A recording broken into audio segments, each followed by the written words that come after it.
भैया मेरे घर में कोई ढुक के हमला करेगा, आप बताओ। सही नहीं, आपके साथ आई थी क्या? सर हम लोग जब एंटर हुए तो यहाँ पर बहुत सारे लोग मौजूद थे और बहुत सारे लोग बैठे थे। आप लोगों के नॉलेज में था और हमने देखा कि आपके घर में बहुत सारे लोग आए स्टिंग करे। आपके घर में बहुत सारे लोग बैठे हुए थे, मीडिया वाले, हम लोग सब यहाँ खड़े हमसे हुए मिलने नहीं बैठेंगे। जी कौन थे सर वो, कुछ पता? हमसे मिलने नहीं आएंगे लोग, हम जनता हैं। देखिए लोहे से उसने हमला किया, मेरे ऊपर मारा है। मैं तो मैं साहब को बचा रहा था तो ब्लड चप्पल निकाल रहा है और हाथ में पता नहीं लोहे का क्या मार रहा है। अपना बचाव नहीं करेंगे, इतने लोगों को चाकू लिया हुआ, मेरी जान बच गई। वो चाकू लिया हुआ था, वो जो है। देखिए आप लोग उल्टा हम लोग उल्टा सवाल आप कर रहे हैं। मेरे चिस्ट पे मारा है। ये देखिए चाकू लेके मारने आया भाई। मैडम आपके अभी मैं हाफ रहा हूँ। अब मेरी स्थिति देखिए। बहुत सारे लोग घर में आए हैं, मीडिया वाले हैं। इसको अभी मेरी सांस मैडम हमला कर रहा है। अब हम साहब को बचाएंगे। और वो कह रहा है कि अगर आप बाहर निकलेंगे तो आपकी हत्या कर देंगे। अब ऐसे बोल रहा है कि हत्या तो करेंगे, हत्या कर देंगे। ऐसे जननेता के लिए तो हमारी जान भी हाजिर है। अगर ऐसे ऊपर दबरी हमारे सांसद यादव जी के लिए हमारी जान भी जाएगी, हमारी जान यादव जी के लिए जितना औकात लगा ले। पप्पू यादव का एक कार्यकर्ता काफी है। हमला कर रहा है वो, और दिल्ली पुलिस उसको बचा रही है। शाम के ऊपर हमला कर रहा है। साजिश के साथ आ गई सर। क्या नाम है, जब प्रेस कॉन्फ्रेंस हो रही थी पप्पू यादव जी अपनी बात रख रहे थे, तभी एक सवाल किया और उस सवाल के बाद पप्पू जी के साथ रहता हूँ। पप्पू जी एक जन नेता है, जन नेता का मतलब 24 घंटे 24x2x7 हमेशा जनता की सेवा करते हैं। और पप्पू जी ने वो दर्शाने का काम किया कैसे इस देश के गरीब आम जनता, जो भोली भाली जनता है, जो भगवान में विश्वास रखती है, कैसे मंदिर के चढ़ावे को। अरे वो हमलावर था, जैसे उसने पीछे चाकू निकाला तुरंत हम लोगों ने मिलकर दबोचा। अगर आज हम लोगों ने दबोचा नहीं होता, हो सकता है आज हमारे पप्पू जी हमारे बीच ना होते। हम लोगों ने दबोचा और उसे दबोच के पुलिस के हवाले किया। मेरा नाम शैलेंद्र यादव, मैं दिल्ली विश्वविद्यालय का छात्र हूँ। सर आप भी यहाँ पर मौजूद थे सर, प्रेस कॉन्फ्रेंस के दौरान एक हमला होता है।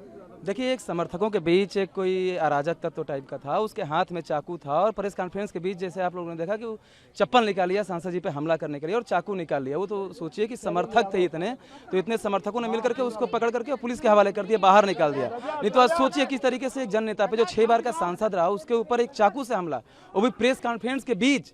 कितनी बड़ी दुस्साहस है ये, और कितने बड़ा ये दिल्ली जैसी जगह पे सांसद जी के आवास के अंदर प्रेस कॉन्फ्रेंस हो रहा हो और सारी मीडिया जो लाइव दिखा रही हो उसके सामने कोई चप्पल निकाले, कोई चाकू निकाल करके एक सांसद पे हमला करने चले तो उसके समर्थक पकड़ करके और उसको बाहर कर दिए। हरेंद्र कुमार, छात्र नेता, इलाहाबाद विश्वविद्यालय, इलाहाबाद। देखिए आज की घटना बहुत निंदनीय है। दिल्ली पुलिस की विफलता दिखाती है, दिल्ली पुलिस की षड्यंत्रगर्दी दिखाती है कि सत्ता पक्ष के साथ मिलकर दिल्ली पुलिस किस तरीके से 6 बार सुने गए सांसद के खिलाफ षड्यंत्र में संयोग कर रही है। अब विफलता कहें, संयोग कहें, क्या कह सकते हैं। आप लोग मीडियाकर्मी यहाँ मौजूद थे। 2 दिन से हम लोग लगातार ये रिपोर्ट देते आ रहे हैं, ये कंप्लेंट देते आ रहे हैं कि एक 6 बार के सुने गए सांसद के खिलाफ इस तरीके का षड्यंत्र रचा जा रहा है। उनके खिलाफ 51 लाख रुपए सर काटने वाले के लिए ट्विटर पे ट्वीट पब्लिकली पोस्ट किया जा रहा है। साधु संत उनकी वाइफ के घर के बाहर पहुंच रहे हैं। आज इतने सारी भीड़ को कंट्रोल करने के लिए दिल्ली पुलिस ने इतनी कंप्लेंट और इतने आश्वासन देने के बाद कि हम पूर्ण सुरक्षा का इंतजाम करेंगे, सिर्फ और सिर्फ यहाँ पर चुनिंदा मुट्ठी भर 3-4 पुलिस वाले भेजे थे, जिसमें सिर्फ 1 इंस्पेक्टर थे।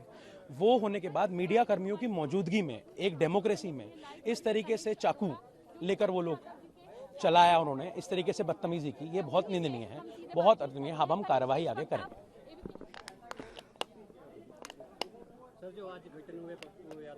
पप्पू यादव जी बैठे थे, प्रेस कॉन्फ्रेंस कर रहे थे। प्रेस के बीच में 3 से 4 लोग अचानक से आए, उन्होंने एकदम से चाकू के साथ हमला किया, क्रॉस में चाकू चलाया। तो मैंने साहब के आगे हाथ किया तो ये मेरी उंगली को टच करते हुए चला गया। उसके बाद वो हमला करते रहे लगातार, चाकू से नहीं मारपीट करने लगे। सांसद जी भी गिरते गिरते बचे, हम भी ज़मीन पे गिर गए, लात घूंसे जो भी वो मार सकते थे उन्होंने उस तरह से मारा। फिर होश नहीं रहा, इतनी लोगों के दबने गिरने के बाद से बहुत ज़्यादा थक चुका हूँ और काफ़ी बार बता चुका हूँ। इतना ही था, उन्होंने चाकू लिए हुए थे, वो बड़ा सा। मैं साथ मौजूद था, मीडिया वालों के बीच में खड़े होकर कुछ लोग क्वेश्चन पूछने लग गए। फिर चप्पल आपके सामने चप्पल उतार के मारने, एक चाकू थी, अभी दिल्ली पुलिस के हाथ में है चाकू। जब चाकू निकाला मारने के लिए तो हमारे समर्थकों ने, साथियों ने उसको पकड़ने की कोशिश करा। मैं आगे बढ़ा तो लगातार पप्पू यादव के बीच में मैं घुसा तो मुझे बहुत मारा है। दिल्ली पुलिस खड़ी होकर पिटवाने का काम किया है। एक भी दिल्ली पुलिस वाला वीडियो फुटेज नहीं दिखा सकते। पप्पू यादव जी को स्केप करके वहाँ तक ले जाने की कोशिश किया हो, वो गुंडों को स्कोप करने की कोशिश कर रहा था, उनको बचाने की कोशिश कर रहा था। एक भी बच्चे को, सांसद जी को बचाने की कोशिश नहीं कर रहा था। ये लोग प्रयागराज पार्ट 2 करने आए थे, आज अतीक अहमद का पार्ट 2 करने आए थे, लेकिन कहते हैं ना ज़िंदगी मौत ऊपर वाले के हाथ में है। आज पप्पू यादव की ज़िंदगी थी, वो बच गए।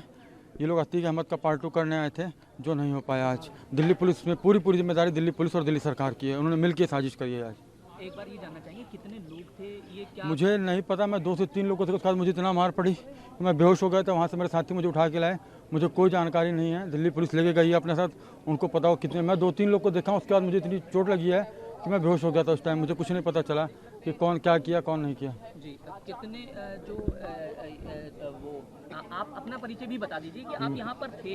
हाँ, मैं साथ क्या थे आप यहाँ? मैं सांसद जी का मीडिया कन्वीनर हूँ। जी, मैं ही सुबह डीसीपी साहब को खुद रिसीव करा के अपने नाम से कंप्लेंट दे के आया हूँ कि आज एमपी साहब आ रहे हैं। थ्रेट लगातार और सोशल मीडिया पर आप देख रहे हैं, लोग दे रहे हैं कि 51 लाख पप्पू यादव को सर काट के जेल देगा, उसको देंगे। पप्पू यादव को जिंदा जला देगा तो इतना पैसा देंगे, पप्पू यादव पे जूता मारेगा तो इतना पैसा देंगे, पप्पू यादव पे थूकेगा तो इतना पैसा देंगे। लगातार आप सोशल मीडिया पर, ट्विटर पर ट्रेंड करा ये सारी चीज़ें, सबको खबर थी। ये सारी चीज़ें मैंने पेन ड्राइव में भी वीडियोस के साथ दे के आया हूँ डीसीपी साहब को। सुबह 11 बजे मैं रिसीव भी करा के आया। उसके बाद भी जब उनको पता था, उसके बाद भी 3 से 4 मात्र पुलिस वाले भेजे थे यहाँ पे, और वो भी सिर्फ गुंडों को बचा रहे थे। एक पुलिस वाला ऐसा नहीं है जो दिखा दे कि पप्पू यादव जी को स्केप कर रहा है या फिर मुझे बचा रहा हो जब मार पड़ रही हो। वो सिर्फ और सिर्फ गुंडों को बचा रहे थे, उनको यहाँ से लेके चले गए। कहाँ लेके गए हमको नहीं पता है।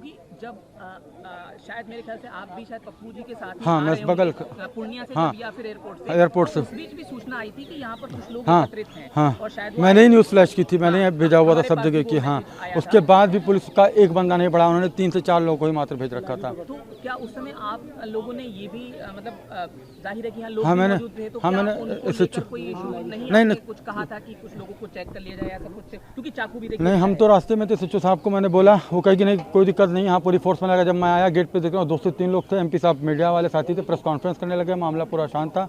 आप लोगों के कैमरे के पीछे कोई छुपा हुआ था, 3-4 लोग। अचानक से कोई चाकू निकाला, कोई चप्पल, किसके पास बंदूक थी क्या थी नहीं पता। उसके बाद तो हमारे साथियों ने पकड़ लिया, चाकू छीन लिया और चप्पल ये रखी आपके सामने। अब पता नहीं कि वो तो लेके गए ना, कितने लोग, उनका चेकिंग होगी कि कहाँ से आए तो उनका आधार कार्ड चेक करा जाएगा। मुझे नहीं पता, मैं तो गिर गया 10 सेकंड 20 सेकंड के बाद, मुझे नहीं पता। उसका लगातार लाल जूते से मुझे मारा गया। एमपी साहब के पास था, मैं उनके जस्ट बगल था, उनको बचाने की कोशिश में लगा तो लगातार मेरे ऊपर हमले हो गए। हाँ, वही थे, एमपी साहब थे, टारगेट एमपी साहब थे और कोई नहीं था।